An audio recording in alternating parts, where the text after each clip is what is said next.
Kita berdoa. Kasih karunia dan damai sejahtera dari Allah Bapa dan dari anaknya Tuhan Yesus Kristus menyertai kamu sekalian. Amin.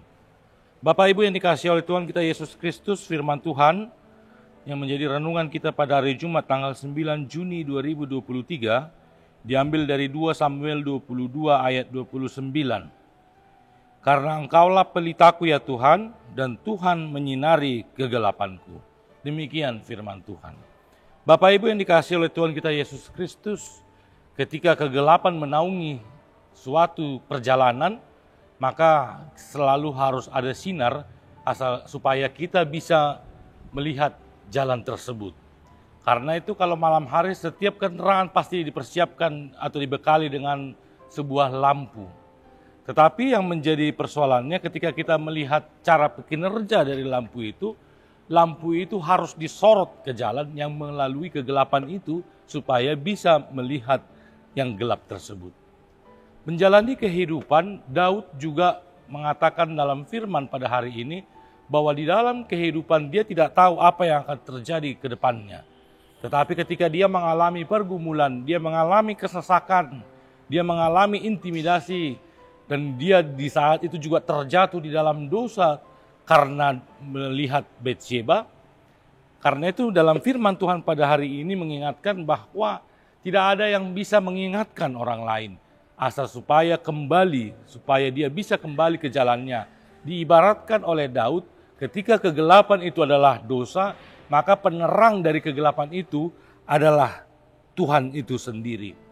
Karena itu ketika Bapak Ibu mengalami pergumulan, mengalami persoalan, jangan cari pelita yang lain. Jangan cari pelita yang habis di tengah jalan. Jangan cari pelita yang harus dibeli. Saya pernah menganalogikan bahwa ada 3 sinar yang kita bisa lihat di dunia ini. Sinar yang pertama adalah sinar lampu Petromax. Sinar Petromax itu pada suatu saat dia pasti akan hilang sinarnya. Bahkan itu tidak akan bertahan lama.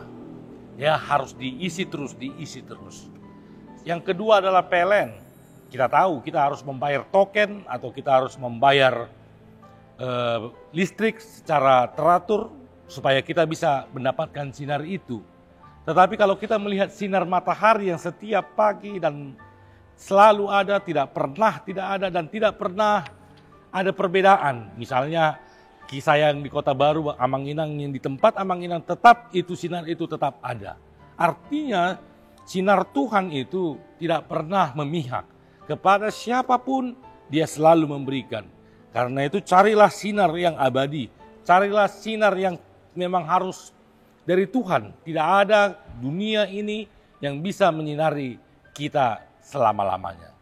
Sesuai dengan perkataan Daud, carilah pelita itu, yaitu Tuhan sendiri, untuk menerangi dosa kita, untuk menerangi jalan hidup kita, agar kita hidup di dalam sinar Tuhan. Amin, kita berdoa.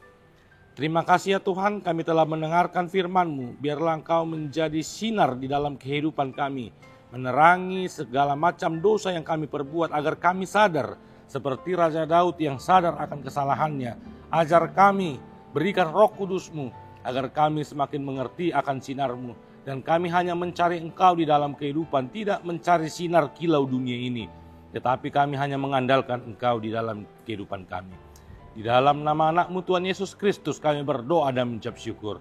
Amin. Anugerah dari Tuhan kita Yesus Kristus dan kasih setia dari Allah Bapa, persekutuan dari Roh Kudus menyertai kamu sekalian. Amin. Selamat beraktivitas Bapak Ibu, tetap setia mencari sinar Tuhan. Tuhan Yesus memberkati.